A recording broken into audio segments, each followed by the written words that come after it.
नमस्कार, आपल्या कोकण कन्या चॅनलमध्ये आपलं स्वागत।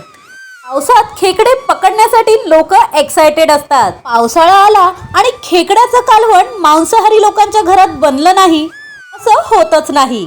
मांसाहारी पदार्थामध्ये दुसऱ्या नंबरावर सर्वात जास्त शरीराला पोषक असणारं अन्न म्हणजे खेकडे।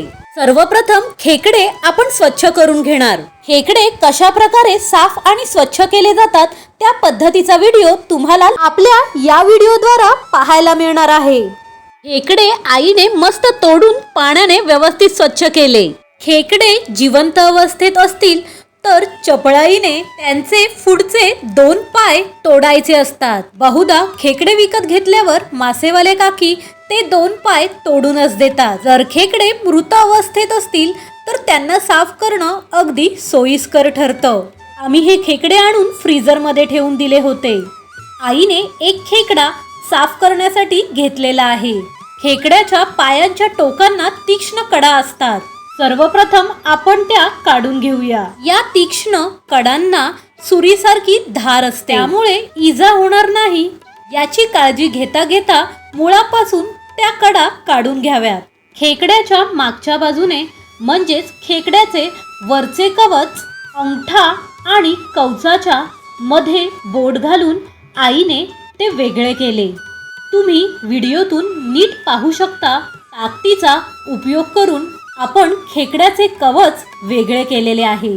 खेकड्याचे 3-4 पाय आपण यासाठी शिल्लक ठेवले जेणेकरून खेकड्याचे वरचे कवच वेगळे करण्यास मदत होईल। खेकड्याचे हे छोटे छोटे पाय खेकड्याची रेसिपी करण्यासाठी उत्तम आणि पौष्टिक ग्रेव्हीसाठी मिक्सरला वाटून घेतले जातात। अशा प्रकारे आईने जवळजवळ खेकड्यांचे सर्व पाय हे काढून घेतलेले आहेत। खेकड्यांच्या पोटाजवळील मऊसूद भाग अलगद असा व्यवस्थित आई काढून घेत आहे। खेकड्यातील मधोमध दिसणारा पिवळसर भाग हा खेकड्यांच्या अंड्यांचा प्रकार आहे।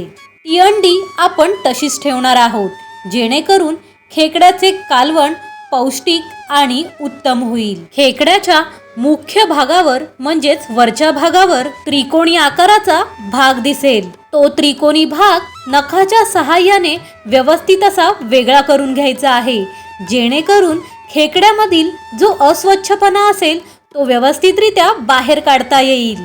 तुम्ही पाहू शकता आईने कशा प्रकारे त्रिकोणी भाग व्यवस्थितरित्या वेगळा केलेला आहे।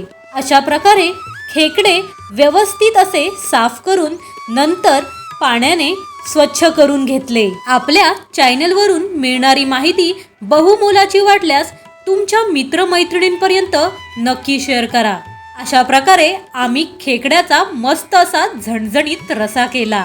पुढचा व्हिडिओ घेऊन आपण लवकरच भेटू। तोपर्यंत थँक्यू सो मच।